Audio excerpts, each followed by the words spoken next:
जिंदगी से यही गिला है मुझे, तू बहुत देर से मिला है मुझे. आता ह्याच्यामध्ये जी कहाणी आहे ना, की बरं मग मिळाल्याचा आनंद तर कविता 100 लोलकातून तुम्हाला जेव्हा 100 रंग दाखवायला लागते ना, तेव्हा मग कळतं की अरे हां, ह्याला आपण नक्की म्हणू शकतो की ह्याच्यामध्ये काव्यगुण आहे.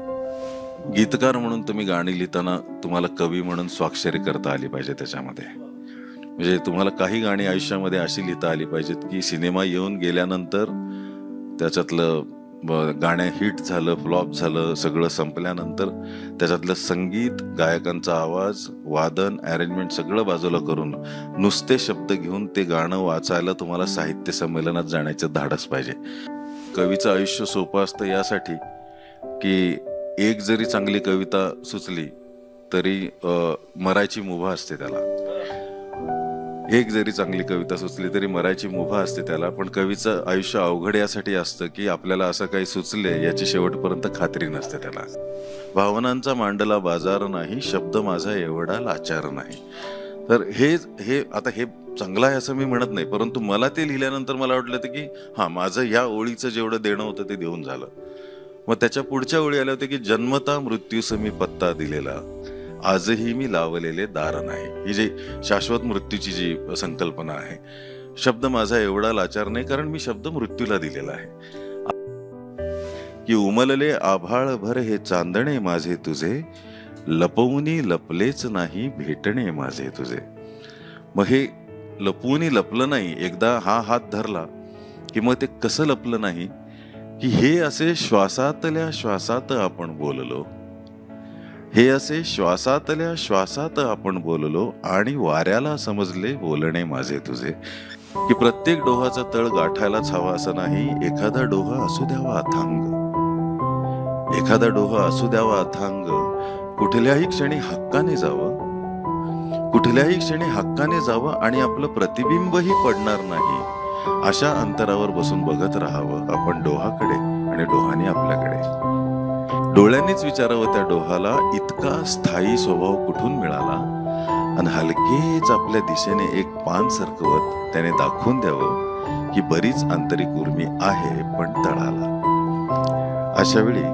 अशावेळी ते पान परत पाण्यात सोडून द्यावं, अशावेळी ते पान परत पाण्यात सोडून द्यावं, कारण हाती आलेला प्रत्येक पुरावा वापरायलाच हवा असं नाही, प्रत्येक डोहाचं तळ गाठायलाच हवा असं.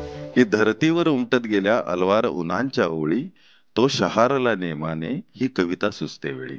नित्यागत उमलत गेली हळुवार कल्पना त्याची, सवयीचा सुगंध आला होताच फुले शब्दांची. नेमस्त हरकला तोही द्यावयानं उरले काही, आणि नेमस्त चरकला फिरुनी ही शेवटची तर नाही.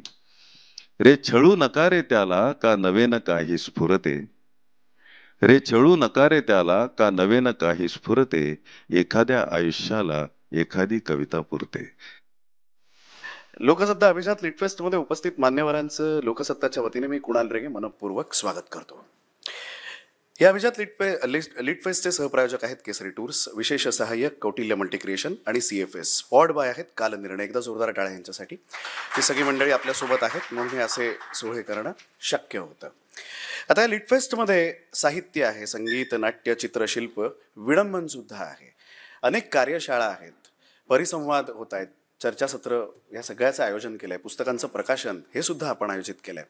आत्ता जी आहे ती कार्यशाळा आहे आणि कार्यशाळेचा विषय आहे कवीच्या कार्यशाळेत. असं एकंदरीत आपण चर्चा करणार आहेत. कविवर्य आहेत, एकदा जोरदार टाळ्या झाल्या पाहिजे. तर आपण फॉर्मॅलिटी सगळी नंतर करू, आपण थेट कार्यशाळेला सुरुवात करूया.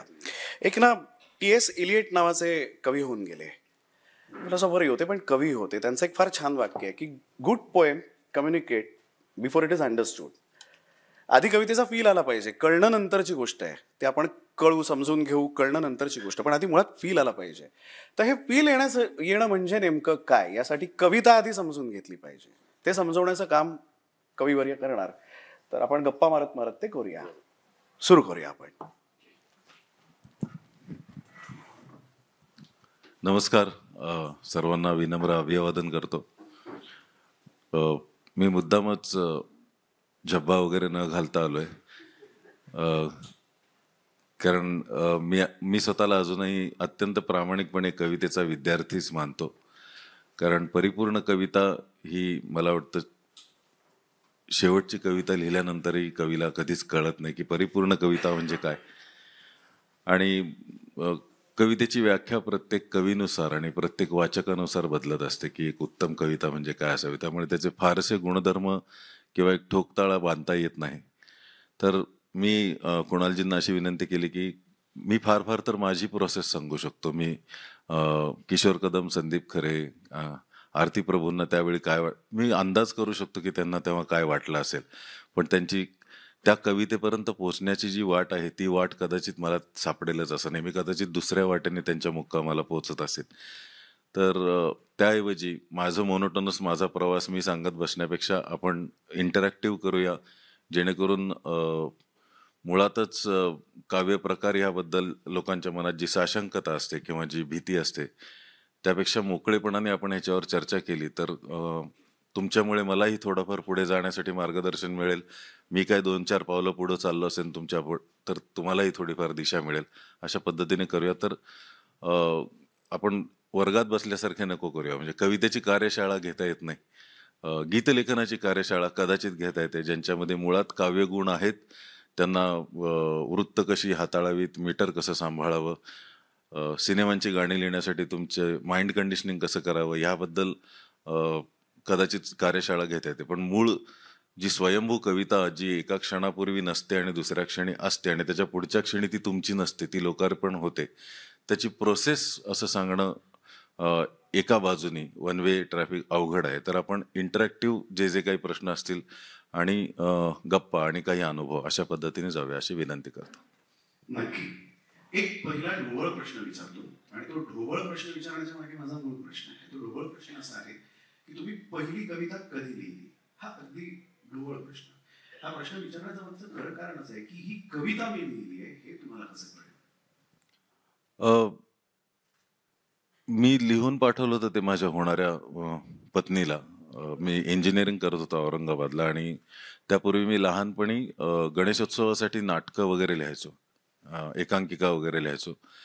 पण इंजिनिअरिंगला हॉस्टेलवर राहताना जो काही होमसिकनेस असतो त्यात प्रेमात पडलेला माणूस आणखीन जास्त एकटा फील करतो. आणि तेव्हा एखाद्या व्यक्तीपर्यंत जर आपल्याला पोचायचं असेल, तिचं मन जिंकायचं असेल आणि हे पुढे नातं शेवटापर्यंत न्यायचं असेल तर तिला आपल्याबद्दल अनेक बाजूनी खात्री वाटली पाहिजे की हा माणूस इंजिनियर होऊन पुन्हा सोलापूरला येईल का MS करायला अमेरिकेला जाईल, मग ह्याच्यावरती आपलं भवितव्य अवलंबून ठेवायचं की नाही ठेवायचं. या सगळ्या साशंक वातावरणामध्ये एक कन्व्हिन्सिंग काहीतरी असावं म्हणून मी तिला पत्र लिहिताना किंवा गिफ्ट देताना वेगवेगळ्या ओळी लिहायला लागलो. मग त्यांना कविता म्हणायचं का नाही हे मला अजूनही कळलेलं नाही. तिने ते जपून ठेवलेलं आहे. पण ते कदाचित अत्यंत बालिश एक्सप्रेशन पण असू शकतं. ती अभिव्यक्ती काय इतकी अशी प्रगल्भ नसणार याची मला पूर्ण खात्री आहे. त्यामुळे मी त्या पुन्हा वाचण्याचं धाडस नाही केलेलं. परंतु मला त्यांना कविता आपण म्हणू शकतो हे नंतरच्या अभ्यासामध्ये अशामुळे कळलं की तुम्ही जेव्हा इतर लोक जे बोलतायत त्याच्या वेगळ्या कंगोऱ्यातून जेव्हा तुम्ही कोणाला काही सांगू शकता, तुमचा अनुभव, तुम्हाला वाटणाऱ्या भावना तुम्ही जेव्हा तुमच्या एका युनिक पद्धतीने जेव्हा तुम्ही सांगू शकता, तर त्या गोष्टीमध्ये सृजन किंवा लेखन गुण म्हणा किंवा काव्यगुण आहेत असं आपण म्हणू शकतो. मग तो वाचक 1 असेल किंवा 1000 असतील. पण अरे हे मला म्हणायचं होतं पण असं मला म्हणता आलं नसतं. असं जेव्हा समोरच्याला वाटतं की अगदी हेच मला म्हणायचं होतं, पण हे अशा पद्धतीने कदाचित म्हणजे त्याच्या पद्धती पण खूप आहेत की ओघवत्या पद्धतीने सांगता आलं नसतं, कदाचित आकर्षक पद्धतीने सांगता आलं नसतं, इतक्या कमी शब्दात इतका मोठा आशय मांडता आला नसता. असे जे प्रश्न आपल्याला पडतात आणि आपण सुखावून जातो. म्हणजे भट साहेबांचे शेर ऐकताना, अहमद फराज साहेबांचे शेर ऐकताना इतक्या कमी शब्दात माणूस संपूर्ण आयुष्याची कहाणी कसं सांगू शकतो. म्हणजे भट साहेब जेव्हा म्हणतात की मग माझा जीव तुझ्या वाटेवर वणवणेल अन माझी हाक तुझ्या अंतरात हुरहुरेल, ह्याचा मागोवा घेताना प्रश्न असा अरे मला पण हेच म्हणायचं आहे. पण भट साहेबांनी असं म्हटलंय, की त्यांनी सुरुवात मग ह्या गद्य शब्दाने केलेली आहे त्या कवितेची. तर असं का केलं असेल? म्हणजे वृत्तात बसणारा म्हणून केलं असेल का काय? बरं भट साहेबांचंच काय सगळ्याच थोरा मोठ्या कवींचं म्हणणं असं आहे, की तुमच्या कवितेमध्ये एक विरामचिन्ह सुद्धा अवांतर नसायला पाहिजे. शब्द तर लांबची गोष्ट आहे. तर मग इतक्या जाणत्या माणसाने मग हा शब्द कसा वापरला असेल? तर मगच्या आधी ती जी बॅक स्टोरी आहे, की आत्ता आपण प्रेमात आहोत हे ठीकच आहे. पुढे कधी ना कधी आपल्या वाटा वेगळ्या होणार आहेत हेही त्याच्यामध्ये आलंच. म्हणजे जसं सगळ्यांचं होतं तसंच. म्हणजे हा भटांचा अनुभव. आणि हे सगळं झाल्यानंतर सुद्धा माझा जीव तुझ्या वाटेवर रोवणं. तर ते त्यांनी सगळी बॅक स्टोरी शब्दबंबाळ कविता लिहायचं टाळून फक्त एका मग शब्दाने अधोरेखित केलेली आहे. तर असं जेव्हा जाणवतं, की अरे या माणसाला खूप संक्षिप्तमध्ये गागर में सागर ज्याला म्हणतो आपण, सांगता येतं किंवा अहमद फराज साहेब जेव्हा म्हणतात 2 ओळींचा शेर आहे आणि किती छोटं मीटर आहे बघा, की "जिंदगी से यही गिला है मुझे." ही एकच तक्रार आहे. तर पहिल्या ओळीनंतर प्रश्न पडतो, की 2 गोष्टी कळतात. एक तर ह्यांना काहीतरी तक्रार आहे आणि दुसरी गोष्ट, की मग काय आहे? हां, आणि मग तो जो तीरासारखा जो घुसतो दुसरा मिसरा किंवा दुसरी ओळ, "जिंदगी से यही गिला है मुझे, तू बहुत देर से मिला है मुझे." आता ह्याच्यामध्ये जी कहाणी आहे ना, की बरं मग मिळाल्याचा आनंद तर कविता 100 लोलकातून तुम्हाला जेव्हा 100 रंग दाखवायला लागते ना, तेव्हा मग कळतं की अरे हां, ह्याला आपण नक्की म्हणू शकतो की ह्याच्यामध्ये काव्यगुण आहे. नाहीतर मग नेहमी जे बोलतो आपण तसंच बोललं तर मग ती गद्यप्रधान संभाषणात्मक कविता होते. त्यामुळे मी जे लिहिलं म्हणजे मूळ प्रश्नाकडे येताना की ते किमान माझ्या होणाऱ्या पत्नीला भिडलं आणि ते तिला वेगळं वाटलं.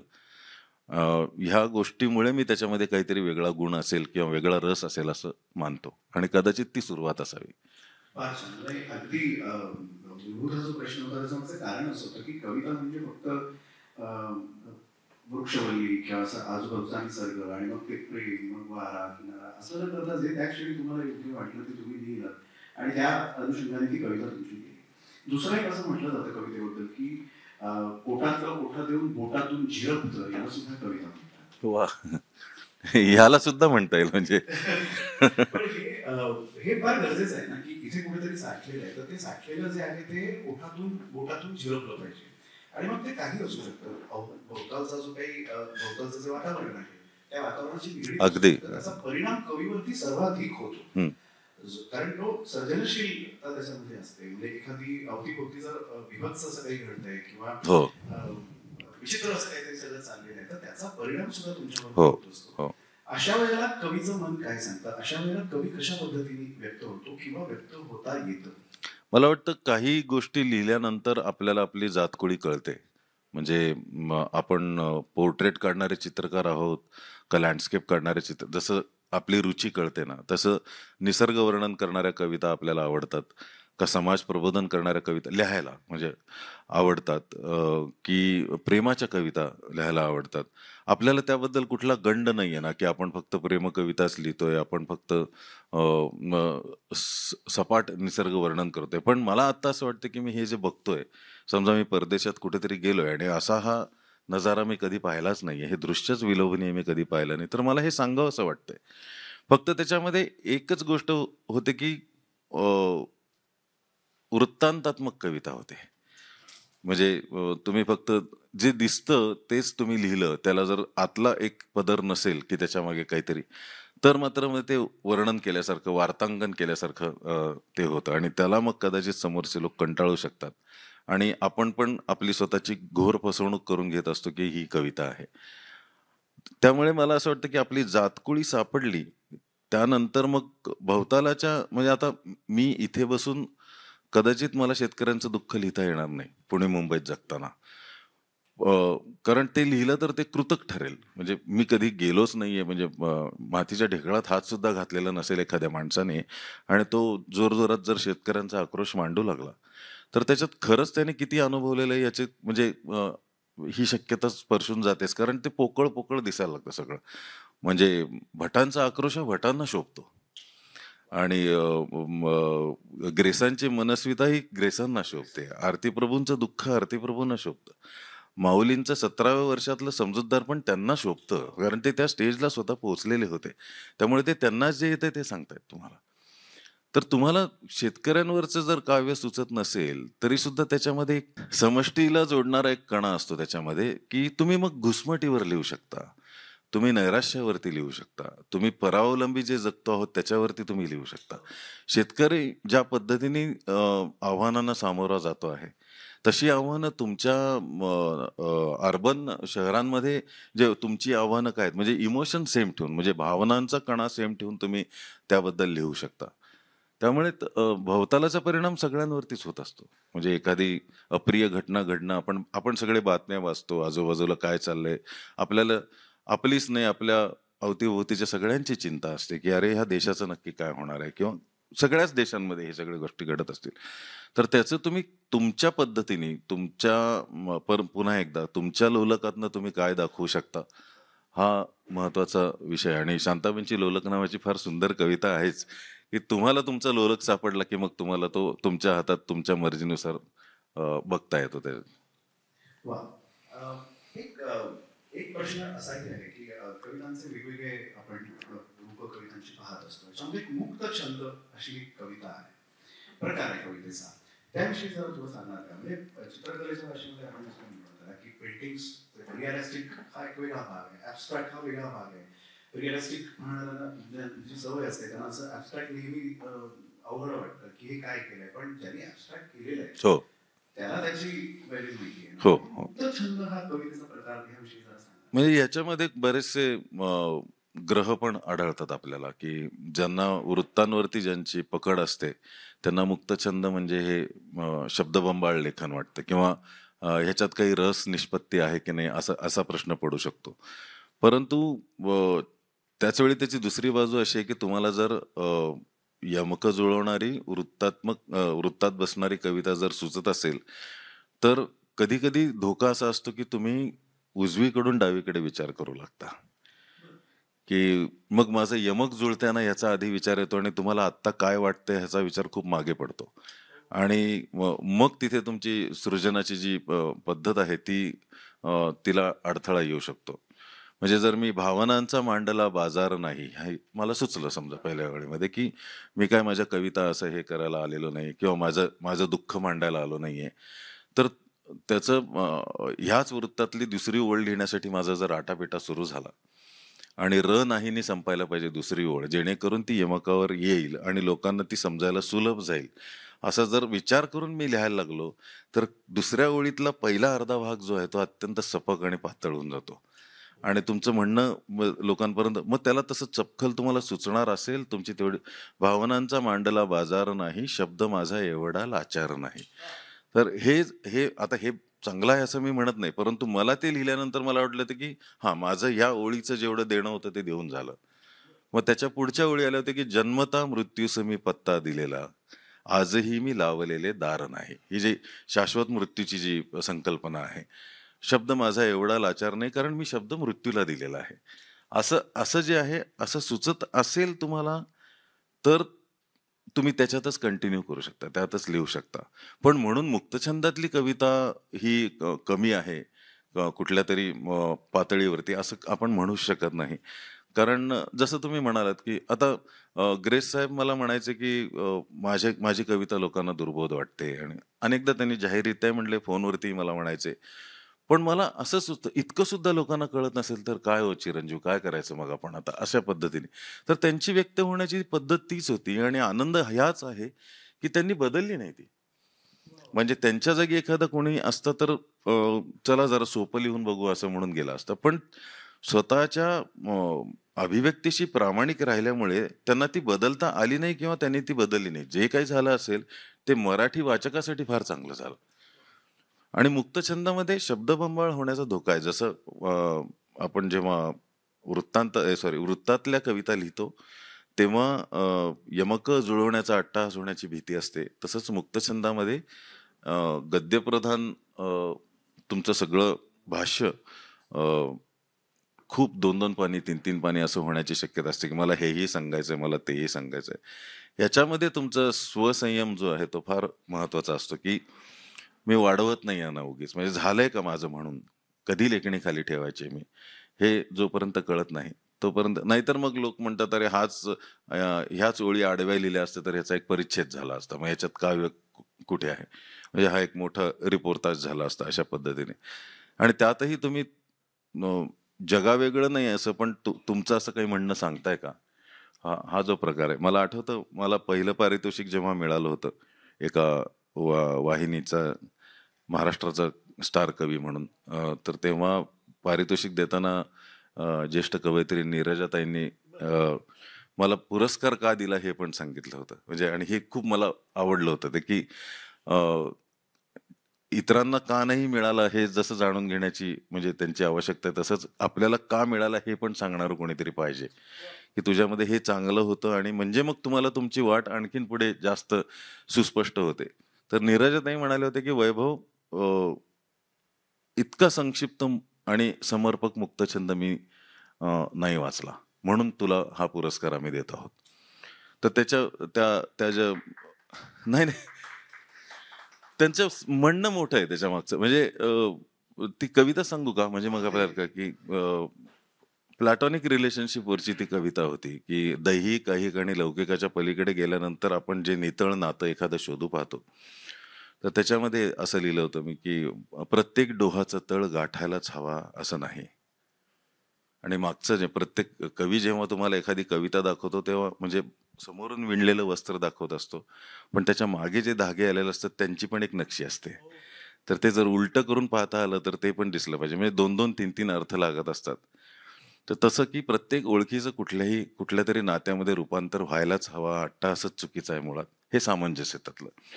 की प्रत्येक डोहाचा तळ गाठायलाच हवा असं नाही, एखादा डोहा असू द्यावा अथांग. एखादा डोहा असू द्यावा अथांग, कुठल्याही क्षणी हक्काने जावं, कुठल्याही क्षणी हक्काने जावं आणि आपलं प्रतिबिंबही पडणार नाही, अशा अंतरावर बसून बघत राहावं आपण डोहाकडे आणि डोहाने आपल्याकडे. ना आपल्या चेहऱ्यावर तृष्णा, ना आपल्या चेहऱ्यावर तृष्णा, ना त्याच्या पाण्यावर तरंग, मुळात अपेक्षाच नाहीत तर कसला अपेक्षाभंग. डोळ्यांनीच विचारावं त्या डोहाला, डोळ्यांनीच विचारावं त्या डोहाला, इतका स्थायी स्वभाव कुठून मिळाला. आणि हलकेच आपल्या दिशेने एक पान सरकवत त्याने दाखवून द्यावं, की बरीच आंतरिक उर्मी आहे पण तळाला. अशा वेळी अशा वेळी ते पान परत पाण्यात सोडून द्यावं. अशा वेळी ते पान परत पाण्यात सोडून द्यावं, कारण हाती आलेला प्रत्येक पुरावा वापरायलाच हवा असं नाही, प्रत्येक डोहाचं तळ गाठायलाच हवा असं नाही. आता हे अप्लाय करताना खूप ठिकाणी होऊ शकतं असं त्यांचं म्हणणं होतं. नायगावकर काका होते, नीरजाताई होत्या, म्हातारे सर होते, की हे बाप मुलाच्या रिलेशनला जाऊ शकतं, मुलगा आईच्या नात्याला जाऊ शकतं, माझ्या आणि माझ्या देवाचं जे काही भांडण आहे किंवा देवाबरोबरचं माझं जे काही प्रेम आहे, हक्काचं नातं आहे, याला सुद्धा जाऊ शकतं, की मी किती ठिकाणी तुला शोधू. मग जाऊ दे, मी असं म्हणतो ना, की प्रत्येक देवाचा तळ गाठायची गरज नाही, असं पण मी म्हणू शकतो. तर हे ते मला वाटतं, की हे रसनिष्पत्तीचे आणि हे जे काव्यगुण म्हणतो. तर मुक्तछंद हा जर तुमचा असा आता प्रत्येक कविता यातल्या ओळी मोजून, हा मुक्तछंदाची ही व्याख्या 16 ओळीची कविता असं नाहीये ते. पण तुम्हाला जाणवलं पाहिजे, की ह्याच्या पुढे मला नाही लिहायचंय. आणि पहिली ओळ जी सुचली आहे आणि शेवटची ओळ जी दिसते आहे, कदाचित दरवेळी दिसतेच असं नाही, तर त्याच्या आधीमध्ये मला किती बडबड करायची आहे, यापेक्षा किती नाही करायची हे कवीला. हां, म्हणजे तुमच्यातला कवी काहीतरी लिहित असताना तुमच्यातला वाचक त्याच्या मागे उभा राहून त्याने वाचलं पाहिजे, की हे काय चाललं आहे. आणि जेव्हा त्या दोघांची सहमती एखाद्या कलाकृतीवरती येते, तेव्हा किमान तुम्ही ती माझी कविता झाली असं म्हणू शकता. ती लोकांना आवडेल की नाही हा फार नंतरचा भाग. की मी इथे थांबू शकतो. असं ते मुक्तछंदासाठी थोडासा संयम जो आवश्यक आहे तो. आपल्याकडे चारोळी हा प्रकार आला, हायकू हो. घेऊन त्या काळामध्ये शेषशाही हायकू घेऊन आल्या. हे सगळे प्रकार मराठी साहित्यामध्ये प्रचलित होते. पण मराठी साहित्याच्या कवितेमध्ये एक नेहमी गोष्ट आपल्याला पाहायला मिळाली, की कविता आणि गीत मुळात ह्यामध्ये काय फरक केला गेला, म्हणजे कवी आणि गीतकार असाही तो फरक झाला. आणि त्याचं अनेक लोकांनी त्याबद्दल असं म्हटलेलं आहे, की हा थोडासा अन्याय झाला कवीवरती. हं. कारण अजूनही आपण खूप लोकांना, म्हणजे खूप उत्तम कवी किंवा कवयित्रींना गीतकार म्हणूनच त्यांच्याकडे पाहिलं गेलं. तर हे असं आहे का? आहे तर हा फरक खरंच आहे का? तो योग्य आहे की बरोबर आहे? मला मला कवी आणि गीतकार याच्यामध्ये अजिबात काही फरक असू शकत नाही. कारण काव्य प्रकारच आहे तो. जसा गझलकार असतो, जसा रुबाईकार असतो, जसा त्रिवेणीकार असतो, तसाच गीतकार पण असतो. या सगळ्यांसाठी सर्वात आवश्यक गोष्ट म्हणजे तुम्ही कवी आहात का नाही हे महत्वाचं आहे. कवी किंवा कवयित्री. मग तुम्ही ते प्रकार कुठल्याही पद्धतीने हाताळू शकता, कदाचित. पण एक नक्की आहे की तुम्ही गीतकार म्हणून काम करत असताना तुम्हाला लोकांच्या मागणीनुसार स्वतःमध्ये बदल करावे लागतात. कथेची जी मागणी असते, अ, अ, तुम्हाला जे स्क्रिप्ट आलेलं आहे त्याच्यामधल्या पात्रांची बोली कुठली आहे, ग्रामीण आहे का शहरी आहे, त्यानुसार तुम्हाला तुमची शब्दकळा बदलावी लागते. तर ह्या सगळ्या पण कुठेही त्याच्यातल्या कवीला स्पर्शणाऱ्या किंवा त्याला बोचणाऱ्या गोष्टी नाही आहेत. तुम्ही एक प्रोफेशन म्हणून जेव्हा लिरिसिस्ट म्हणून जेव्हा तुम्ही काम करायचं स्वीकारलेलं आहे, तर तुमच्यातल्या माणूस म्हणून स्वतःमध्ये बदल करण्याच्या ह्या गोष्टीत, की मी एका टीमचा प्लेयर आहे. 5-6 कोटी रुपये खर्च करून 2 2.25 तासांचा सिनेमा पडद्यावरती येतोय.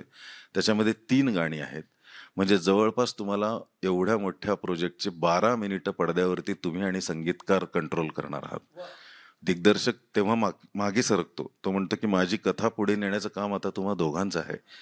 तर आता 2.25 तासाच्या सिनेमाला 6 कोटीचा खर्च लागत एवढी असताना त्याच्या किती टक्क्यांनी 12 मिनिटं, तर तेवढी जबाबदारी तुमच्यावर असते.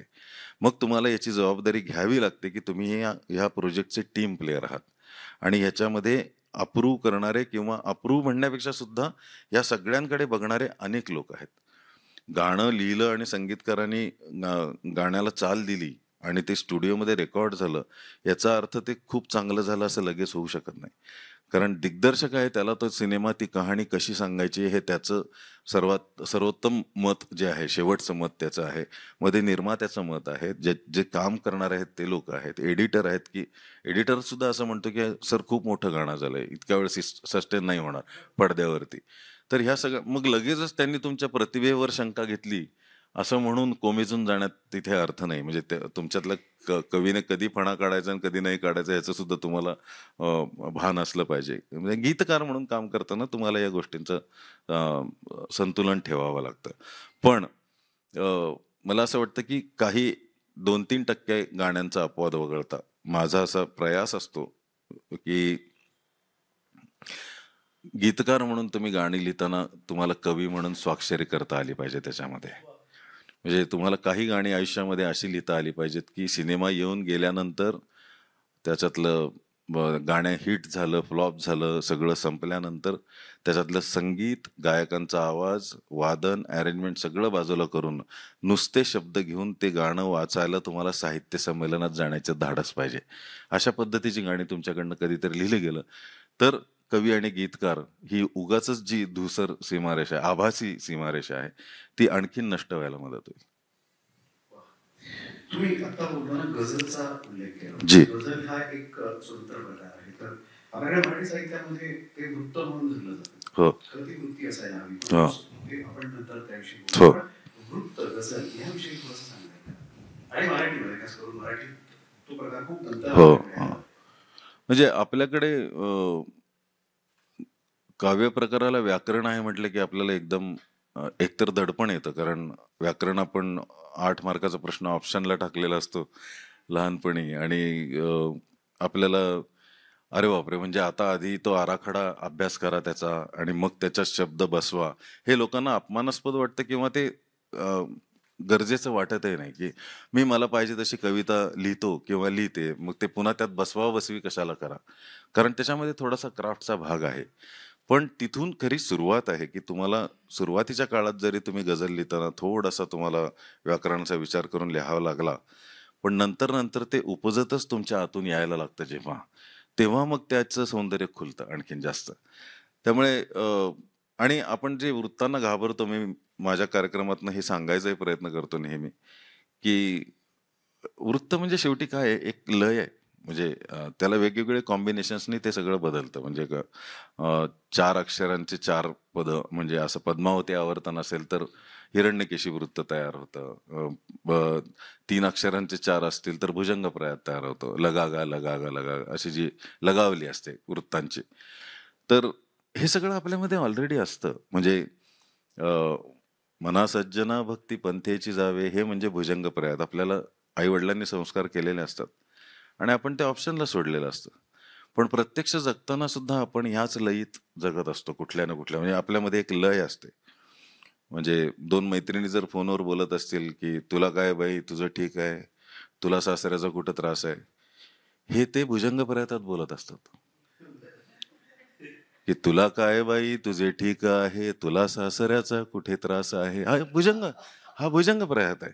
आपण त्यांना आपलंसं केलं आणि ह्याच्यामध्ये प्रॉब्लेम कुठे होतो, की आपण स्पष्ट उच्चारत नाही शब्द. आणि आता तर WhatsAppवरती आपण ज्या पद्धतीने ॲब्रिव्हिएटेड लिहितो ना, की आहे लिहिताना डबल ए एच ई लिहावं. जरी तुम्ही रोमन मराठीत लिहित असाल तर मी तुझ्याकडे येत आहे याचं ॲक्चुअल व्हर्जन जर तुम्ही लिहिताना MEETUJHYAAKADE double A H E असं मी लिहिण्याचा प्रयत्न करतो मेसेज. तर तुम्ही लिहिताना तुम्ही त्या लयीत वाचता. मी तुझ्याकडे येत आहे. याने तुमच्या बोलण्याला एक ठहराव येतो. हे वृत्तांचं सौंदर्यच आहे आपल्या. तर ते आपल्यामध्ये असतं ऑलरेडी. आपण फक्त घाबरून पडतो, की अरे मग हे खूप क्राफ्ट होईल का हे किंवा हे. अशा पद्धतीने गझलपासून लोक लांब पळतात. पण खूप सुंदर आपल्याकडे गझलचे उदाहरण आहेत. हिरण्यकेशी वृत्तामध्ये भटसाहेबांनी सुन्या सुन्या मैफिलीत माझ्या तुझेच मी गीत गात आहे. किंवा मी खूप असे प्रयत्न केलेले आहेत, की मराठी सिनेमांमध्ये गझल हा प्रकार वापरला जावा. म्हणजे मला असं वाटतं, की 4-5 सिनेमांसाठी मी गझल लिहिलेल्या आहेत. उमलले आभाळभर हे चांदणे माझे तुझे, मुरंबा या चित्रपटासाठी लिहिलं होतं.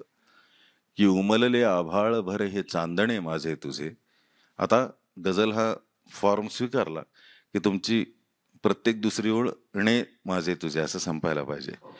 तर ते आणि ते फार सुंदर पद्धतीने संपलं पाहिजे. ते सिनेमाच्या कथेबरोबर जाणारं आणि तुमच्या कवितेला न्याय देणारं असं संपलं पाहिजे, की उमलले आभाळभर हे चांदणे माझे तुझे, लपवूनी लपलेच नाही भेटणे माझे तुझे. मग हे लपवूनही लपलं नाही. एकदा हा हात धरला, की मग ते कसं लपलं नाही, की हे असे श्वासातल्या श्वासात आपण बोललो. हे असे श्वासातल्या श्वासात आपण बोललो आणि वाऱ्याला समजले बोलणे माझे तुझे. म्हणजे आता आपली प्रेमकहाणी षटकर्णी होणार आहे. हे बाय द वे षटकर्णीचं मी आत्तापर्यंत म्हणजे गेल्या महिन्यापर्यंत षटकर्णी म्हणजे खूप लोकांना ही बातमी कळली असा जो आपण अर्थ घेतो. तर ते षटकर्ण म्हणजे 6 कान, म्हणजे आपल्या 2 कानापैकी मधल्या तिसऱ्या व्यक्तीला कळलं तर ते षटकर्णी एवढंच आहे ते. आणि तिथून ते पसरायला सुरुवात होते गोष्ट. म्हणजे मुळातच तुम्ही ही खबरदारी घेतली पाहिजे, की तुम्ही दोघांच्या पलीकडे एखादी गोष्ट जाऊ द्यायला नाही पाहिजे. हे विषयांतर झालं. तर अशा पद्धतीने त्याच्यामध्ये जर शेर उतरत असतील तुमचे, तर ते रोचक वाटू शकतं लिहिणाऱ्याला, वाचणाऱ्याला आणि नंतर संगीतात ऐकणाऱ्याला सुद्धा. आता जसं तुम्ही वृत्ताचं म्हणालात, तर कवी जेव्हा कविता लिहितो तेव्हा त्याच्या मनात वृत्ताचा विचार असतोच का? किंवा मग तो शब्दाचा प्रवाह त्याच्याकडून येतो आणि कविता तयार होते आणि मग वृत्ताची जोडणी करतो का? कधी विषयाने तुम्हाला आपण कवितेला कवेत घेतो म्हणणं थोडंसं जास्तीचं होईल. म्हणजे कविताच आपल्याला कवेत घेते. ते सुचणं तुमचं हुकमी नसतं. तर ती कधी विषयाने, कधी आशयाने, कधी लयीने अशी तुम्हाला कवेत घेते. म्हणजे तुम्हाला आत्ता जसं मगाशी उदाहरण दिलं, प्रत्येक डोहाचा तळ गाठायलाच हवा असं नाही. तेव्हाच तुमच्या लक्षात येतं, की ही काही वृत्तातली ओळ नाहीये. ही मुक्तछंदाची ओळ आहे. त्यामुळं कवितेने तिचं कुठल्या घराण्यात जन्म घ्यायचा हे तिने स्वतः ठरवलेलंच आहे ऑलरेडी. त्यामुळे मग तुम्हाला मुक्तछंदामध्येच लिहावं लागतं. पण खरंच जर एखादी अ, वृत्तातली ओळ आली, त्यासाठी थोडंसं आपल्याला गाणी किंवा कविता वाचणं हे जास्त वाचणं म्हणजे असं नव्हे, कविता वाचता येणं हे जास्त महत्वाचं आहे. हाजी? हां. अनुभवणं सुद्धा त्यापेक्षा सुद्धा विद्यार्थी दृष्टीने कविता वाचता किंवा गाणी हिंदी सिनेमांची गाणी सुद्धा वाचता यायला पाहिजेत कवींना. म्हणजे श्रोत्यांना ऐकतात ते, पण मना सज्जना भक्ती पंथेची जावे हे जर भुजंग प्रयाताचं उदाहरण असेल, तर इशारो इशारो में दिल लेने वाले हे सुद्धा भुजंग प्रयाताचं उदाहरण आहे. तुम्हाला ते तसं म्हणता आलं पाहिजे की हे गाण्याचे शब्द काय आहेत बाबा, अच्छा अच्छा असं आहे. अच्छा, मग इशारो इशारो में दिल लेने वाले बताये हुनर तूने सीखा कहाँ से लगा गा. म्हणजे याची एक वेगळी कार्यशाळा आहे की हे कसं डिकोड करायचं ते. पण थोडक्यात सांगायचं तर तुम्हाला प्रत्येक ओळ लघुगुरूमध्ये बदलता आली पाहिजे. एकदा तुम्हाला कळलं, आता ई हा छोटा ई आहे त्यामुळे तर लघु आहे. शा हा दीर्घ आहे, त्याला काना आहे, त्यामुळे लगागा असं दोनदा ते लगागा रिपीट झालं की तुमच्या लक्षात येतं की ही वृत्तातली ओळ येते माझ्याकडे. तर तुम्ही ते कंटिन्यू करून वृत्तामध्ये लिहू शकता. आता मुळात तिथे तोच प्रश्न येतो की समजा भट साहेबांनी किंवा कोणत्याही प्रतिष्ठित कवींनी आतापर्यंतच्या केलेल्या रचना ज्या आहेत तेव्हा जे आले ते त्याचे वृत्त धरूनच आले का? हो, म्हणजे तुम्हाला ज्या रचना वृत्त धरूनच आले. हां, म्हणजे त्यांना जी सुचली असणार आहे, जसं प्रत्येक डोहाचं तळ ही मुक्तछंदातली आहे, तशा अनेक रचना तुमच्याशी मी तेच सांगण्याचा आपल्याला प्रयत्न करत होतो, की तुम्हाला ती ओळ आल्यानंतर कळतंच की ती वृत्तात आहे की नाही ते. आणि विशेषतः ज्यांचा हातखंड असतो वृत्तांमध्ये, भट साहेबांसारखा किंवा बोरकर साहेबांसारखा, या सगळ्यांना ती वृत्त माहीत होती त्यामुळं. आणि मग तुम्हाला जी गोडी लागते ना वेगवेगळ्या वृत्तांमध्ये लिहून बघण्याची, त्याच्यातनं मग तुम्हाला लावणीसारखा प्रकार येतो, पोवाडासारखा प्रकार येतो. तुम्हाला अनेक काव्यप्रकार अनुभवता येतात. तुम्ही ह्याच्याकडे जर दुर्लक्षच जर केलं तर मात्र मग आपण फक्त मुक्तछंदामध्ये सगळं मांडण्याचा प्रयत्न करत राहतो. आणि कदाचित मग ती कधी-कधी पैंजण वाजवत येणारी कविता, कधी-कधी सतारीसारखी ऐकू येणारी कविता, ही जी वृत्तांची गंमत आहे ती आपल्यापासून दूर जाऊ शकते. तुम्ही ते आता पैंजण आणि हा उल्लेख केला म्हणून मी बाकी बाब लोकसत्तानी हो. केला होता. फारच सुंदर कार्यक्रम तो झाला होता. आपण अंकही प्रकाशित केला, विक्रीला सुद्धा मंद आहे. मंद वाजत मंद आली तुझी मंद वाजत गोपाळी. राहिली. म्हणजे बाकी बाबांच्या कवितांमध्ये पूर्ण त्यांचा कविता प्रवास आहे. त्याच्यामध्ये मंद मंद पैंजण वाजत राहिली. हो. प्रसंगानुरूप गोव्यामध्ये जेव्हा लोहिया आले तेव्हा गोव्यान लोहिया आयलो रे सुद्धा त्यांनी लिहिलं. हम्म. आणि त्याच वेळेला ते जपानी रमलाची रात्र ही गद्य कविताही हो. लिहितात. तर हा असा सगळा प्रवास जो आहे कवितेचा, या कवीला ह्यातून त्या प्रसंगानुरूप सुद्धा जाता आलं पाहिजे, नाही का? मला असं वाटतं की तुमच्या सगळ्या कविता हे तुमच्या अनुभवाचं संचित नसतं. एका जन्मामध्ये इतके अनुभव घेता येतीलच असं नाही. पण तुम्ही आजूबाजूच्या लोकांकडे किती सहिष्णुतेने पाहता, आजूबाजूच्या परिस्थिती भोवतालाकडे किती सजगतेने पाहता, आणि ते तुम्हाला किती भावतं, किती आनंद देतं, किती बोचतं, त्याची जी तीव्रता आहे त्याच्यावरती तुमच्या अनुभवांची व्याप्ती ठरते. म्हणजे एक सरधोपट आयुष्य जगणारा माणूस कवी आहे, तर तो काय आयुष्यभर अशाच पद्धतीचं लिहित राहील का? तर मला नाही वाटत. कारण खणून खणून स्वतःला किती खणणार, कधीतरी खाली मुरूम लागणार आहे, पाणी संपणार आहे ते. पण आपल्या मित्राशी बोलताना तो जर सांगत असलेला त्याच्या आयुष्यातला एखादा अवघड प्रसंग आणि आपल्या डोळ्यात जर टचकन पाणी येतं, तर तसंच तुमच्या पेनातनं टचकन शाई आली पाहिजे. तेवढं तुम्हाला तो तुमचा जवळचा वाटला पाहिजे अनुभव. तसं असेल तर तुम्ही जास्त एका आयुष्यात अनेक आयुष्य जगू शकता. नाहीतर मग तुम्हाला तुमच्या आयुष्याचं म्हणजे तात्पर्यच कळायचं राहून जातं असं. काही हा त्या जी माईक देऊया का तिथे? नाही, ऐकू येईल मला वाटतं. बोला. शायरी आणि गझल याच्यामध्ये म्हणजे कसा फरक असतो आणि साधारण म्हणजे काय त्याच्यामध्ये आपण करू शकतो की शायरी आणि गझल वेगळी ओळख नाही म्हणजे लिहिण्याचा आम्ही पण प्रयत्न करतो. जी पण त्याच्यामध्ये म्हणजे आपण सध्या सरदोपट मावल्या लिहिलं झालं तर असंच होतं. तुम्ही हिंदी कविता म्हणजे हिंदी सिनेमांची जी उल्लेख केला तर त्याच्यामध्ये बरेचसे उर्दू शब्द येतात. जी आपल्याकडे शायरी किंवा गझल लिहिताना तिथे मग थोडंसं कुठेतरी येतं की आपण हे शब्द वापरायचे का किंवा मराठी मग याच्यासाठी वेगळे काय, तर त्याच्याबद्दल थोडंसं मार्गदर्शन करा. हो. कुठल्याही काव्य प्रकारासाठी वेगळा असा शब्दकोश नसतो. म्हणजे उर्दू ही भारतीय भाषा आहे, औरंगाबादमध्ये तयार झालेली भाषा आहे, छत्रपती संभाजीनगरमध्ये वली दखनी साहेबांनी ती तयार केली होती भाषा. लष्करी लोकांना बोलण्याची त्यांची एक वेगळी भाषा असावी म्हणून ही भारतीय उर्दू भाषा आहे. आपल्याकडे माझा अनुभव असा आहे की आपल्याकडे उर्दू लिहिताना एक अभिनिवेश घेऊन लिहिण्याचा प्रयत्न केला जातो आणि मुद्दाम खूप अवघड शब्द वापरून की त्याच्यामध्ये मला कसं ती भाषा येते हे दाखवणं जास्त असतं, मला काय म्हणायचं हे खूप मागे राहतं. मग त्याच्यामध्ये जिक्र नावाचा शब्द वापरायचा, मग जिल्लत वापरायचा, कशाला जी म्हणायचं, कशाला कशाखाली नुक्ता आहे हे माहीत नाही. म्हणजे मुळात आपल्याला ती भाषा शिकण्याची आपली तयारी नसते सुरुवातीला. आपल्याला फक्त तुमच्याबद्दल नाही, मी जनरल माझ्यासकट सगळ्यांचं सांगते की मला ह्या पण भाषेत व्यक्त येता येतं, हा अट्टहास जास्त व्यक्त होता येतं, हा अट्टहास जास्त असतो. त्यामुळे ते स्टान्स्ड रायटिंग ज्याला आपण म्हणतो की मग काहीतरी दाखवण्यासाठी केलेलं, आणि मग तो नाही काळजाला भिडत, कारण तुम्हाला नक्की काय म्हणायचं होतं ते लोकांपर्यंत पोहोचत नाही. सुदैवाने जर तुमच्या आयुष्यात हे शब्द गेलेले असतील आणि तुम्हाला त्या भाषेमध्ये व्यक्त व्हायचं असेल, तर आपल्याला जे शब्द येतात, आपल्याला जे आत्ता सुचत आहे, ते आपल्याकडच्या शब्द संग्रहामध्ये जे बसवता येतं त्याचाच विचार. शेजारी डिक्शनरी घेऊन तुम्हाला कविता किंवा गझल नाही लिहिता येत. तर एकतर पूर्णपणे शांतपणे त्या भाषेला समर्पित होऊन आपण आधी त्याचा अभ्यास करायचा. खूप मोठा शब्दसंग्रह जमा करायचा. जसं आपल्या मायबोलीत वावरतो तसं आपल्याला परभाषेत सुद्धा वावरता येते याचा आत्मविश्वास निर्माण झाला तर त्याच्यामध्ये लिहायचं. नाहीतर त्यातले जेवढे शब्द आपल्याला माहिती आहेत त्याच्यामध्ये आपल्याला एखादं काही आपलं म्हणणं मांडता येतं का याचा विचार करावा. दुसरं असं आहे की उर्दू गझल म्हणजे उर्दूच असा जो भाग आहे, तर हिंदीमध्ये अप्रतिम गझल लिहिल्या जातात.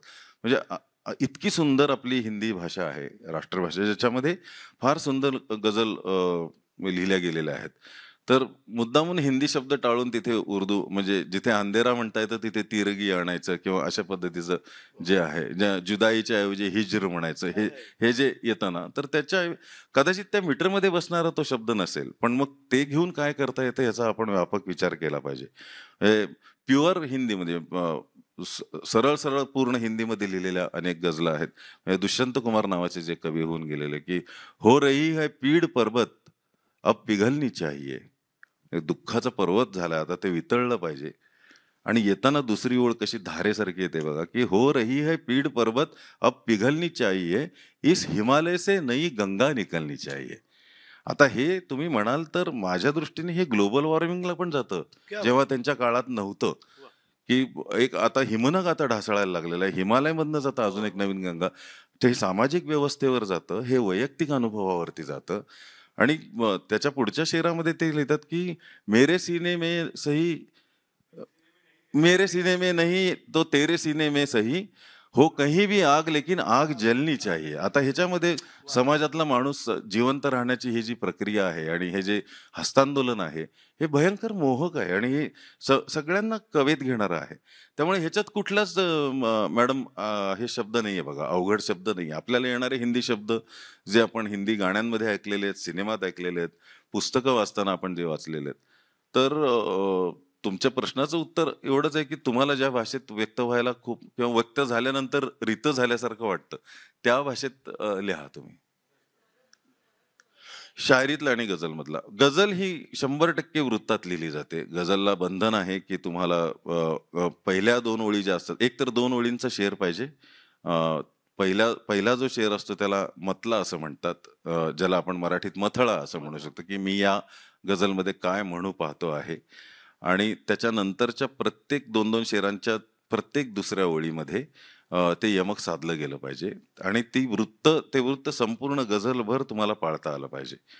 म्हणजे चुपके चुपके रात दिन आंसू बहाना याद है, हमको अब तक आशिकी का वो जमाना याद है. तर बहाना याद है, जमाना याद है म्हटल्यानंतर छत पर आना याद है, या सगळ्या गोष्टी त्याच्यामध्ये यायला हव्यात.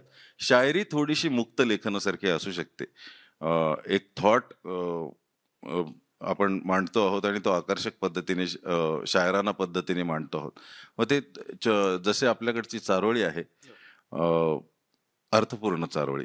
चारोळ्या खूप बऱ्याचदा सवंग पण लिहिल्या जातात, पण अर्थपूर्ण चारोळी 4 ओळीमध्ये ज्या गोष्टी लिहिता येतात तसं शायरीमध्ये लिहिता येतं. तर शायरीला तुम्ही वृत्त पाळण्याची गरज नाही. पण त्याचेही अनेक मीटर्स आहेत. उर्दूमध्ये रुबाई लिहिण्याचेच माझ्या मते जवळपास 133 मीटर्स आहेत, एक काव्य प्रकार लिहिण्याचे. तर ते तो पुढचा आणखीन अभ्यासाचा विषय. पुढचा भाग तो. हा, त्या तिथे जाऊ. बरं, विचार. जी.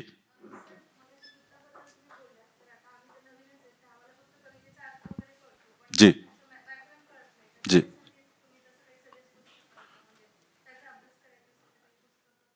एक तर संगीताबाई जोशी म्हणून गझलकार आहेत पुण्यामध्ये.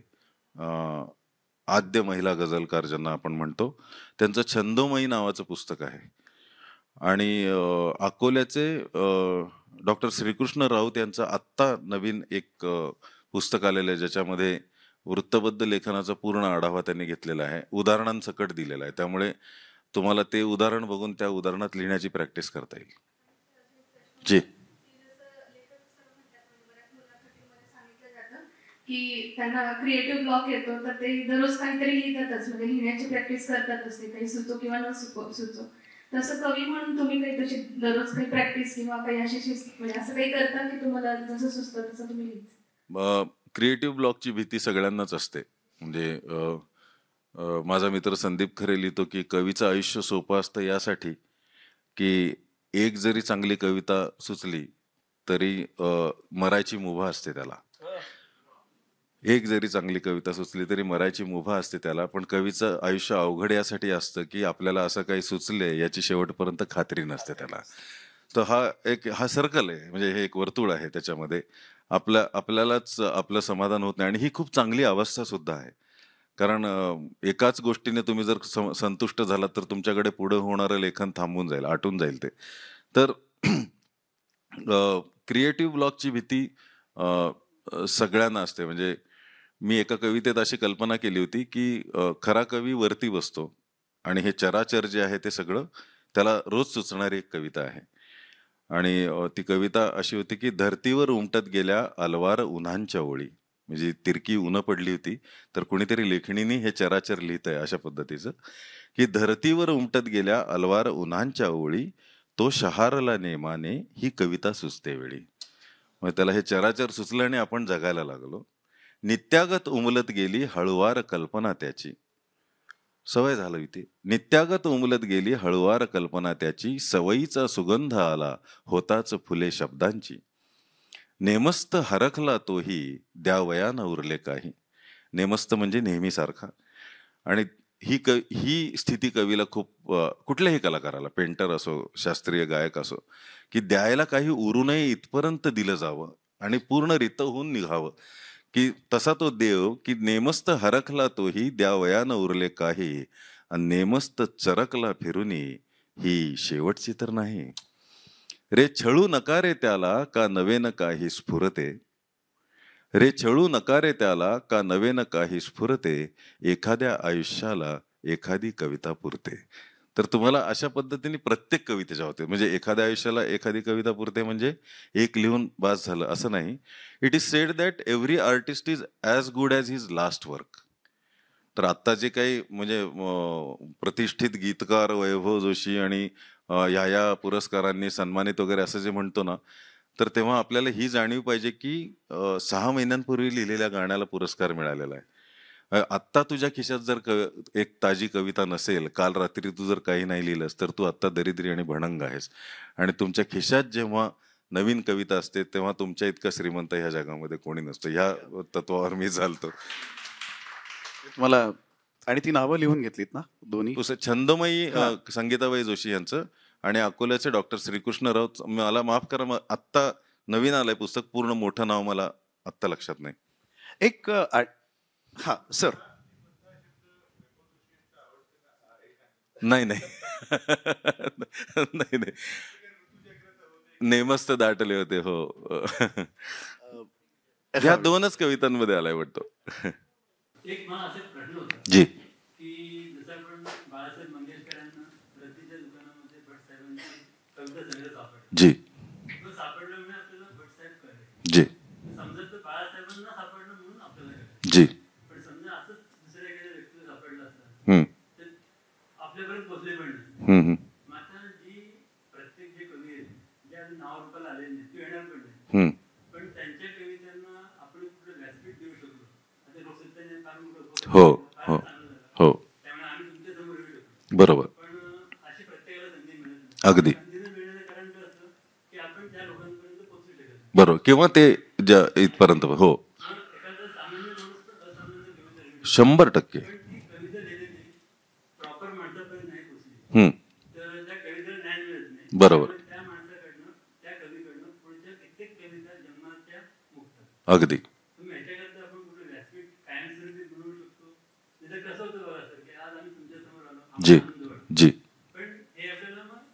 असं की असं कुठलं आपण बनवू शकलो जी. याच्यामध्ये मान्यवरांकडनं, तर एक फार मोठा आपला समुदाय एकत्र येऊ शकतो अशी मला मला इच्छा आहे. अगदी अगदी फार छान मुद्दा आहे हा. मी तुम्हाला 2-3 गोष्टी सांगतो. एक तर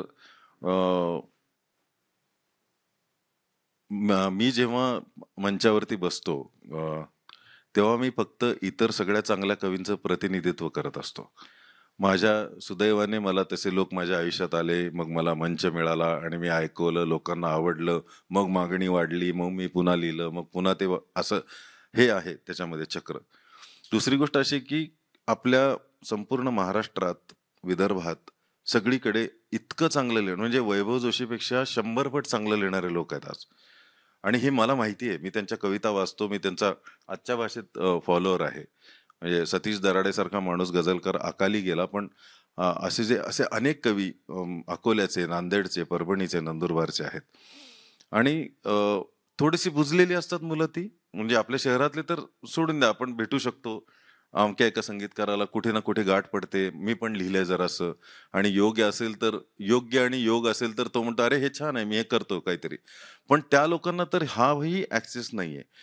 सुदैवाने सामाजिक माध्यमांनी ही दरी थोडीशी मिटवण्याचं किंवा हे अंतर मिटवण्याचं थोडंसं काम असं झालेलं आहे, की तुम्ही कुठल्याही संगीतकाराच्या इनबॉक्समध्ये जाऊन आज हे लिहू शकता. म्हणजे बघा, की सुरेश भट जर बाळासाहेबांच्या इनबॉक्समध्ये जाऊन लिहू शकले असते, की ही माझी नवीन कविता आहे, तर आणखीन बरंच काही घडलं असतं. बाळासाहेब किंवा आणखी कोणते संगीतकार. पण त्याचा दुसरा भाग त्यातला असा आहे, की मग कवी लोक भडीमार करतात. की मग अच्छा तुम्ही काय लिहिलंय ते पाठवा म्हटल्यानंतर ते 8 कविता, 16 कविता असं. मग समोरच्या माणसाचे त्यातला रस जातो, की "अरे थांब ना, मला एक वाचून जोखू दे, की काय पातळीचं आहे. मी तुला चांगला असेल तर मागेन." एवढा विश्वास आपलाही आपल्यावर हवा, प्रत्येक कवीचा. त्यामुळे ते त्या दोघांमध्ये जे काही मैत्र जुळणं, सृजनाचं मैत्र जुळण्याची जी शक्यता होती ती खूप अंधुक होऊन जाते. मी काय करतो यासाठी हे मी तुम्हाला सांगतो, की एकतर मी जे नवीन मुलं असतात, मुलं-मुली, कवी-कवयित्री जे कोणी असतात, जे चांगले आहेत असं वाटतं त्यांचं मी आयदर माझ्या वॉलवर किंवा माझ्या कार्यक्रमामध्ये त्यांच्या ओळी कोट करून त्यांच्या नावासकट, गावासकट, की ही इकडची व्यक्ती आहे, चांगलं लिहिते. हे तर आपण करू शकतो. दुसरी गोष्ट, मला जर माझ्या कविता ऐकवण्यातनं अमुक एक पैसा मिळत असेल वर्षभरामध्ये, तर त्याचे काही टक्के मी ज्या लोकांचे काव्यसंग्रह प्रकाशित होऊ शकत नाहीत त्यांना मदत करण्यासाठी कुठेही प्रसिद्धी न करता मी ते आज इथे आपण आता हे रेकॉर्ड झालं, पण हे मी सांगायला जात नाही, की निदान त्यांचा काव्यसंग्रह येऊ दे, 4 माणसांच्या हातात पडेल. तिसरी गोष्ट, मी 2 वाहिन्यांकडे गेलो होतो, एक असा मंच, असा प्लॅटफॉर्म तयार करण्यासाठी, की जिथे आपण अत्यंत कमी पैशामध्ये, म्हणजे खरं तर ह्या कवी लोकांची अपेक्षा नसते, असायला हवी. म्हणजे आपण मुळातच इतके का लीन आणि दीन असतो हेच मला कळत नाही, की काही नाही दिलं तर चालेल, 2 कविता ऐकवायला. असं तुम्ही इतरांना देणार असाल तर मला पण द्या ना. म्हणजे एवढा तरी पाहिजे स्वाभिमान. आपण भटांच्या जात कुळीतनं येतो. आपल्याला तेवढं ताठपणा पाहिजे आपल्याला.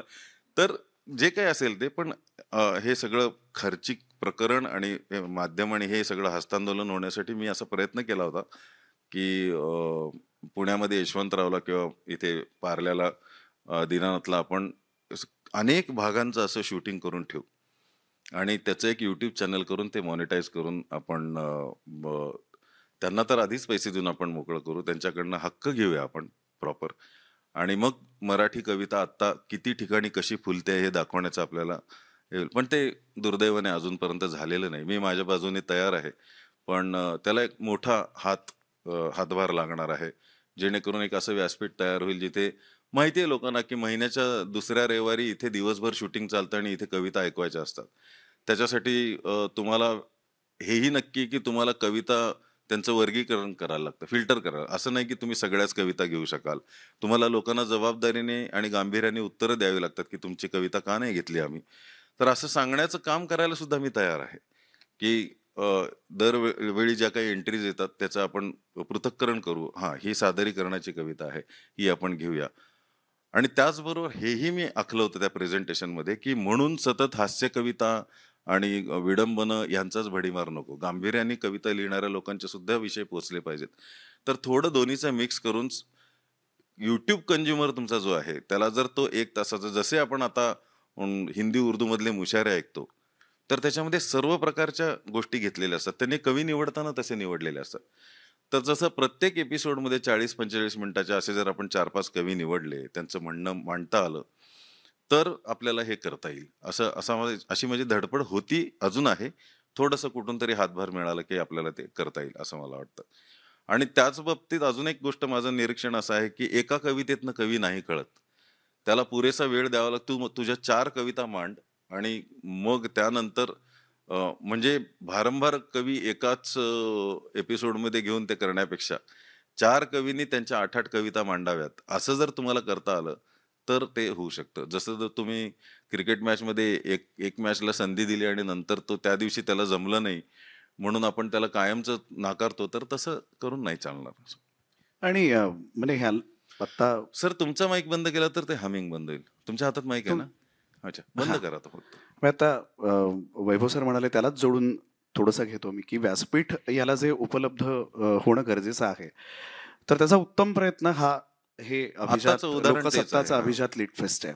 म्हणजे ह्या 2 दिवसामध्ये आपण 2 दिवस 1 आणि 2 ला आपण जो मुंबईला जे कार्यक्रम झाले त्याच्यामध्ये ह्या सगळ्या जे तरुण कवी आहेत, अनेक नवकवी त्यांना याच्यामध्ये सगळ्यांना हो. ती संधी देण्याचं काम हे लोकसत्तानी केलं आणि हे पहिल्यांदाच घडतंय इतक्या व्यापक स्वरूपात. मी खरं तर त्याच्यासाठी टाळ्या व्हायला पाहिजे. हो, अगदी. आणि हा अगदी म्हणून इथे आलो ना. असं फिरत राहणार आपण सगळीकडे. आता वर्षभर हेच करायचं. पण मुळात उद्देश तोच आहे त्याच्या मागचा, की प्रत्येकाला संधी मिळाली पाहिजे. आणि याच्यात एक म्हणजे आता मी लोकसत्ताच्या व्यासपीठावरती बोलतोय म्हणून नाही म्हणत आहे. मला एक गोष्ट याच्यातली आवडली, कविता हा विषय घेऊन. म्हणजे एकीकडे मी आणि माझी कविता ह्याविषयी डॉक्टर अरुणाताई ढेरे यांनी पूर्ण एक परिसंवाद त्यांचा होता. आणि दुसरीकडे कविता हे गाणं होतं का, याच्यामध्ये सगळे आत्ताचे तरुण, मग त्याच्यातले ग्रामीण विभागातले असतील, शहरी विभागातले अगदी, असतील, अगदी. अशी सगळी मंडळी सहभागी होती.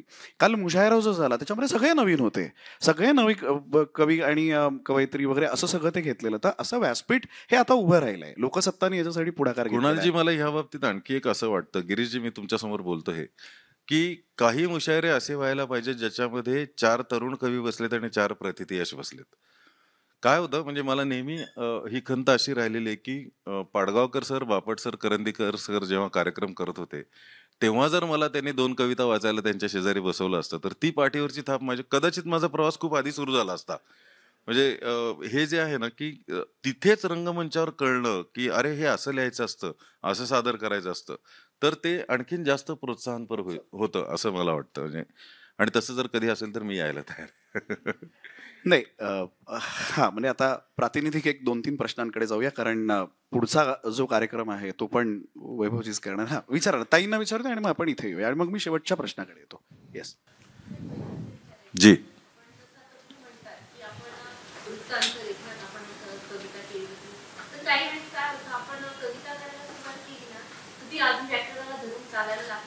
आणि नंतरच्या वरचा संदर्भ घेऊन आणि किंवा खालचा संदर्भ आपल्याला सुचत असतो, पण तो व्याकरणात समीकरण जुळत नसतं. मग त्यावेळेस कुठेतरी असं वाटतं आपल्याला की आपलं व्याकरण चुकतंय की आपली कविता चुकते. हा, बरं. हो, तो आपण करून आपली कविता आपण चुकतं कसं व्हायचं. मी तेच यांना मगाशी सांगितलं तुमच्या मागच्या ताईंना, की आपण त्याच्याकडे बाहेरून बघतो वृत्ताकडे आणि त्याची धास्ती घेऊन जगतो आपण. तर ते वृत्त तुमच्यात जर भिनलं ना, तुम्हाला त्याचं चलन माहिती झालं, म्हणजे आता तुम्ही जर रागदारी शिकणार असाल, तर तुम्हाला यमन कसा जातो, केदार कसा जातो, दुर्गा कसा जातो, श्री आणि मारवामध्ये फरक काय आहे, पुर्या धनश्री आणि श्रीमध्ये काय फरक आहे, याचं तुम्हाला थोडंफार ज्ञान मिळतं आणि त्यानुसार तुम्ही चालण्याचा प्रयत्न करता. तुम्ही असं प्रत्येक वेळी प्रत्येक रागाचे आरोह अवरोह समोर ठेवून नाही गात, ते तुमच्यामध्ये येतात. तसं जर तुम्ही मी सांगितलेली 1-2 पुस्तकं वाचली आणि ते वृत्त तुम्ही जर गुणगुणत राहिलात, आपले जुने श्लोक जरी तुम्ही गुणगुणत राहिलात वृत्तामध्ये, तर एक वेळ नक्की अशी येते, म्हणजे मोठा भाऊ म्हणून मी तुम्हाला अगदी विश्वासाने सांगतो, की एक वेळ अशी येते की तुम्हाला आपोआप त्या वृत्तामध्ये सुचायला लागतं. तेव्हा मग तुम्हाला वृत्ताची भीती राहत नाही, मग तुम्हाला काय म्हणायचं आहे एवढंच तुमच्या हातात उरतं मग ते. तर ते पुस्तकं नक्की वाचा तुम्ही. इथे पूर्वी लोकसभेमध्ये आम्ही कविता पाठवत होतो, पण अलीकडे आमच्यासारखे नवीन कवींना मला वाटतं सरांना रिक्वेस्ट आहे, तेव्हा आम्ही लिहितो, नवीन आहोत आम्ही, शब्द इकडे तिकडे होतात, पण कधी कधी सेंट्रल म्हणतात एक विषयाला हात घालावंसं वाटतं, घालतो. बऱ्याच वेळा ना 4-5 वर्षापूर्वी परतीचा पाऊस जेव्हा आला होता, जी. होत्याचं नव्हतं झालं, तेव्हा मला ही सुचलेली कविता परतीचा पाऊस. आणि मी लोकसत्ता नियमित वाचत आहे. तर मी जे जे घडतं ते लोकसत्तावरूनच मला सुचले 4-5 ओळ्या लिहावं. कवी नाहीये पण वाटतं काहीतरी घडतं लिहावं आणि लिहितोय सर. आमच्या व्हॉट्सअप ग्रुपला टाकतोय. तर कुठेतरी म्हणतात अरे हे बरोबर आहे. म्हणजे जसं तुम्ही म्हणता की मी कवी नाही आहे सर, पण असं वाटतं की कुठेतरी विचित्र घडते. लिहावं, बोलावं, काहीतरी बोलावं, मांडावं मनात. भले काही हो, पण तसं होतं. पण जेव्हा असं वाटतं की नुसतं माझ्या व्हॉट्सअप ग्रुपच मी टाकतोय, अजून कुठेतरी कळावं, माझी खंत कळावी की काय होतं आपल्या देशात, काय होतं आपल्या लेखनात, काय होतं आपल्या नाटकात, काय होतं या शिक्षणात, कुठेतरी मांडावंसं वाटतं. पण 4-5 लोकांसमोर मी मांडतोय. असं मला वाटतं की पूर्वी लोकसत्तेमध्ये कविता लिहिले जायचे तेव्हा मी कवी नव्हतो. कवी नसेल मी लिहित नव्हतो. पण जेव्हा आता वाचायला लागलो, संपादकीय वाचतोय, वाचकांची पत्रे वाचतोय, तेव्हा खूप वाटते की काहीतरी लिहावं आणि माझं लिखाण, माझं मत जावं लोकांपर्यंत. भले पटो न पटो, पण काहीतरी मनातलं. तुम्हाला एक व्यासपीठ जे तुम्ही म्हणताय, नाही मगाशी ठीक जो आहे, आपला आला विषय प्रश्न झाला लक्षात होता. आला. मी त्यांनी मगाशी जे म्हटलं ना तो त्याला धरूनच आहे, फक्त तुमच्या भावना थोड्याशा वेगळ्या आहेत, समजू शकतो. अगदी अगदी अगदी अगदी अच्छा, अगदी सदरा विषय अगदी अगदी होईल. आत्ता ही सुरुवात आहे. कोणी आत्ता बघा ना, ही सुरुवात झाली. आता कसं लोकांपर्यंत नाही, विनंती कशाला, तुम्ही वाचक आहात, तुम्ही हक्काने सांगू शकता, प्रश्नच नाही. आणि हे लोकसत्ताच देणार, हेही मी तुम्हाला लिहून देतो. यावर टाळ्या झाल्या पाहिजे. कसं आहे माहितीये का, मी तुम्हाला अगदी थोडक्यात सांगतो, मग अगदी सोपं म्हणून, मीही लोकसत्ताचा वाचक आहे म्हणून इथे आहे. कसं आहे तुम्हाला मी सांगतो, तुम्ही हे आत्ता जे पोटतिडकीनी बोललात ना, ह्या ज्या तुमच्या भावना आहेत ना, याचसाठी आल्या कारण तुम्ही लोकसत्ता वाचता. बर. अन्यथा त्या आल्या नसत्या, तुम्ही खाली तिकडे वडा खायला थांबला असतात. असो, आता आपण थोडंसं वेळेचं म्हणून एक आपल्याला बंधन आहे, आणि कारण नंतर लगेच परत पुढच्या कार्यक्रमासाठी मध्ये त्यांना थोडी वेळ मिळाली पाहिजे. तर शेवटाकडे वळताना फक्त मला एक प्रश्न अजून आवर्जून विचारावा असं वाटतो की आपण लिटफेस्टचं जेव्हा उद्घाटन केलं ते महेश धनच्या हस्ते केलं. हो. नाटककार, प्रसिद्ध लेखक नाटककार महेश एलकुंचवार यांच्या हस्ते आपण ते उद्घाटन केलं. एक फार छान विधान त्यांनी केलं. आपण आपली भाषा उत्तम आहे असं म्हणतो, हे कवितेला धरून मी म्हणतोय. आपली कविता छान आहे, आपल्या कवितेकडे इतरही आहेत की हो, पण आम्ही वाचतो का? तर ह्या वाचन संस्कृतीविषयी तुम्ही काय सांगाल? कारण हे हल्ली खूप पाहायला मिळतं. मग आज कविवर्य वैभव जोशी सर इथे आपल्यासोबत बसलेले आहेत, प्रगल्भ कवी आहेत, प्रसिद्ध कवी आहेत, त्यांच्या कविता आपण वाचतो, पण त्यांनी अवांतर वाचन केलं असेल तेव्हा ते इथपर्यंत पोहोचले आणि लिहू शकले ना.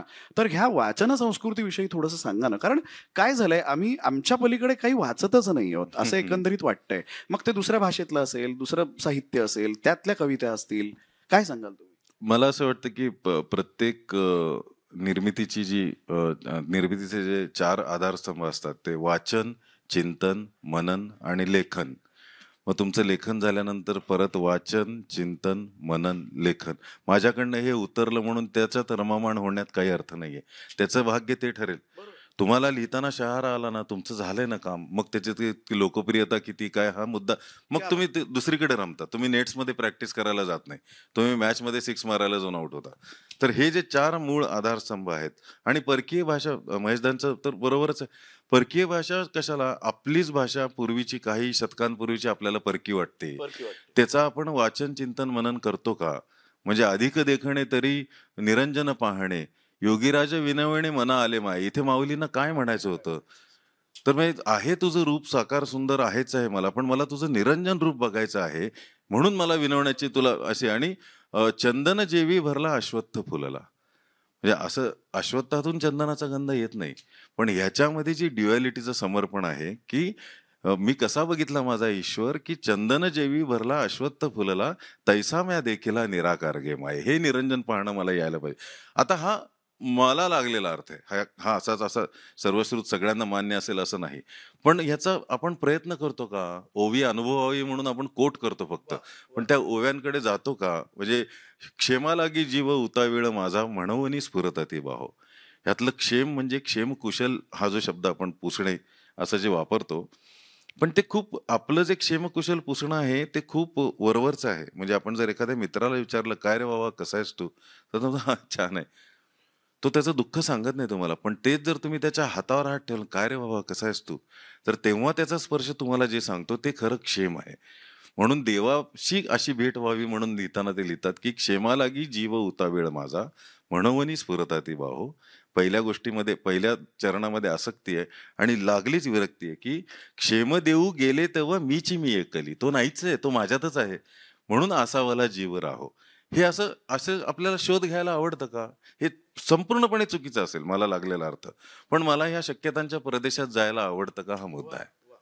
आणि तेच महत्त्वाचं आहे. म्हणजे आजची ही जी कार्यशाळा होती ह्याच्यामध्ये हा संवाद घडणं जो आहे तो महत्त्वाचा होता.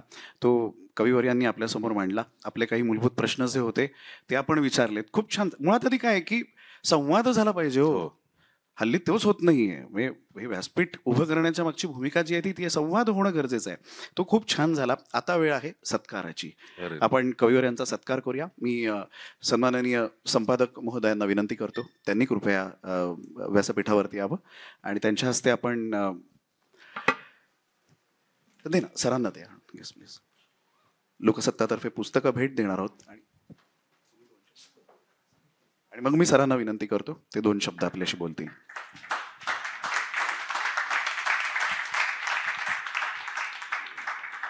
यानंतर सन्माननीय संपादक गिरीश कुबेर सरांना विनंती करतो ते आपल्याशी 2 शब्द बोलतील. धन्यवाद. ऐकत होतो मी, मजा येत होती, कारण कविता हा आवडीचा विषय आहे. दैनंदिन जीवनात कामाचा भाग म्हणून खूप रोज गद्यच राहावं लागतं आणि गद्यच लिहावं लागतं. पण मला एक मुद्दा, आता कुणाला तो शेवटचा प्रश्न विचारला होता त्याच्या अनुषंगानं मांडायला आवडेल की असं वाचनासंदर्भात बाकी सगळं तत्वज्ञान किंवा जी काही मांडणी आहे ते विसरून जा. मन एक जर भांडं असेल, तुम्ही आतमध्ये काही भरतच राहिलं नाही तर ते ओसंडणार कसं? काही ना काही भरत राहायला पाहिजे ना. काही ना काही भरणं म्हणजे हे वाचन आहे. ते इतकं सतत असायला हवं की एक क्षण असा येतो की ते मावेन असं होतं आणि मग तुम्ही ते खरं झालं. म्हणजे एक ज्ञानेश्वर वगैरेचे मूळचीच भव्य दिव्य आणि प्रतिभाशाली माणसं सोडली तर बाकीच्याला कष्ट केल्याशिवाय नाही लिहिता येत. म्हणजे जॉर्ज ऑरवेल असेल किंवा तुम्ही मोठे लेखक घ्या, म्हणजे अर्नेस्ट हेमिंग्वे, त्यांनी तर आयुष्यात शिस्त लावून घेतली होती की तो म्हणाला की मी सुस्त किंवा नाही मला काही पडलेलंच नाही, मी रोज कार्यालयात गेल्यासारख्या सकाळी 10 वाजता टाईपरायटर समोर बसणार. आणि तशा पद्धतीनं तो लिहित गेलेला आणि काय अमर अशा स्वरूपाचं त्याचं वाङ्मय झालेलं आहे. त्यामुळे हे याच्याविषयीचा हा मगाशी तो प्रश्न पण छान होता, गीत आणि काव्य याविषयीचा. ह्याच्यात ना सांस्कृतिक क्षेत्रात एक खूप मोठी अशी गोडसर लबाडी आहे, ती आपण लक्षात घ्यायला हवी. स्फुरली किंवा माझा मूड लागला किंवा हे हे हे सांगण्याच्या गोष्टी आहेत. हे नंतर आता माझ्या क्षेत्रात जर उदाहरण घेतलं तर माझी इच्छा असं नसो, घरात काय आहे नाही काय नाही, काय वैयक्तिक आव्हानं असो नसो, मला ते 900 शब्द भरायचेत ना. आणि तो जर अग्रलेख पडला तर वाचकांनी सांगू शकतो नवं माझा मूड नव्हता. असं काही नसतं, असं काही नसतं. त्याच्यामुळे या तुम्ही त्यातलं जे मर्म आहे ना तेवढं फक्त लक्षात घ्या. बाकीच्या सगळ्या 100 ठिपक्याच्या रांगोळ्या आहेत त्याच्यामध्ये फार अडकू नका, कारण ही गंमत आहे. आता वैभव जोशी मुळात सांगावंसं काहीतरी वाटतं ना, मग ते कशा येतं, कुठल्या पद्धतीनं येतं, वृत्तात येतं वगैरे सगळं नंतर झालं, पण मुळात सांगण्यासारखं वाटण्यासाठी माझ्याकडे आतमध्ये काही असायला हवं ना. आणि प्रत्येकाला सतत काही ना काही सांगावंसं वाटतं. आणि हल्ली सोशल मीडियामुळे झालं असं की गोष्टी ऐकणाऱ्यांपेक्षा गोष्टी सांगणारेच जास्त झालेले आहेत. ती एक जरा विचित्र अडचण आहे. कवींच्या बाबतीतही असंच झालेलं आहे. म्हणजे साधे नागरिक नाहीच आहेत कोणी, कवीच जास्त आहेत, तरी खड्डे त्याच्यामुळे दिसत नाहीत आपल्याला, त्यामुळे रस्त्यावरचे. तर मला असं वाटतं की आधी एलकुंचवार म्हणाले ते म्हणजे सॉक्रेटिसपासून तो मुद्दा आहे. आधी जगणं महत्वाचं आहे. ते जगता जगता कसं जगतो त्याच्यातनं जर काही हाताला लागलं तर ती व्यक्तता आहे सगळी. त्यामुळे हा उपक्रम हा असा व्यक्त होण्यासाठीच्या प्रयत्नांचा एक त्यातला एक दुवा म्हणावं अशा स्वरूपाचं आहे. कारण माध्यम म्हणून मला असं वाटतं की लोकसत्तेची जबाबदारी आहे की व्यक्त व्हायला लावलं पाहिजे लोकांना. आवडो न आवडो ठीक आहे, कारण कसं आहे की जोपर्यंत आपण व्यक्त होत नाही तोपर्यंत आपल्यालाही काय आवडतं, समोरच्यांनाही काय नाही आवडतं. कारण झालं काय की व्यक्त न होण्याच्या भीतीमुळे किंवा एकंदर दडपणामुळे समोरच्याला बरं वाटेल असं व्यक्त होण्यातच आपण आनंद मानू लागलेलो आहोत, कारण घाबरतोय सगळे आपण. तर त्याच्या पलीकडे जाऊन माझ्यासाठी, माझ्या समाजासाठी हा जो एक मुद्दा आहे, हा व्यक्त होण्याचा भाग, हा पहिला मुद्दा. आणि दुसरं एकच मला सांगावं असं वाटतं की एका टप्प्यावरती ना मी लिहिल्याचा काय परिणाम होतोय किंवा किती जणांकडे पोचतोय त्याचा फार विचार करण्यात अर्थ नाही, कारण नंतर सगळे परिश्रम ना ते पोचवण्यासाठी होतात. मुळात सांगायचंय काय यासाठी प्रयत्नच होत नाही, ते पहिलं पोचलं पाहिजे. आता हे काही खरं नसतं असं. तुम्ही म्हणी कोणी बघायला नाही म्हणून मोर काय नाचायचं थांबत नाही ना. अरे का 100 जमले का, मग ठीक आहे, मग नाचूया असं नसतं ना. ती उर्मी भाग आहे ती, आणि तशी ती येत राहायला हवी. आणि ती कधी येते त्याच्यासाठी स्वतःला एक शिस्त लागते, बुद्धीला शिस्त लागते, भावनेला शिस्त लागते, ती असायला हवी. आणि ती तशी एक व्यापक पातळीवरती त्या विषयावर एक जरा चिंतन मनन वगैरे व्हावं, या निमित्तानं चर्चा झाडाव्यात, या निमित्तानं चांगलं काय वाईट काय कुणीतरी कुणाला काहीतरी म्हणावं, सांगावं, ह्याच या उपक्रमामागचा उद्देश होता. त्यामुळे मुंबईच्या जिथे जिथे शक्य तिथे तिथे उपनगरात पहिल्या वर्षी तरी आपण हा प्रयोग करतोय. म्हणून फक्त प्रभादेवी असा हा मुद्दा नाही आहे. मग ठाणा आहे, बोरिवलीचा एक प्रयत्न होता, कल्याण आहे, पार्ला आहे. पुण्याला फक्त नाही आहे, कारण पुण्याला सगळेच कवी असतात, त्याच्यामुळे पुण्याला नाही. धन्यवाद. धन्यवाद सर, खूप खूप आभार. वैभवजी आपले सुद्धा खूप खूप आभार. कार्यशाळेमध्ये आपण सहभागी झाला, मार्गदर्शन केलं. आता इथे थांबूया एवढ्यासाठी, कारण वैभवजींनाच घेऊन आपल्याला पुढचा कार्यक्रमही करायचा आहे, कविता आणि गाणी. हा एक अत्यंत सुरेख कार्यक्रम आपण करतोय, त्याचाही आनंद घ्या. धन्यवाद, खूप खूप आभार.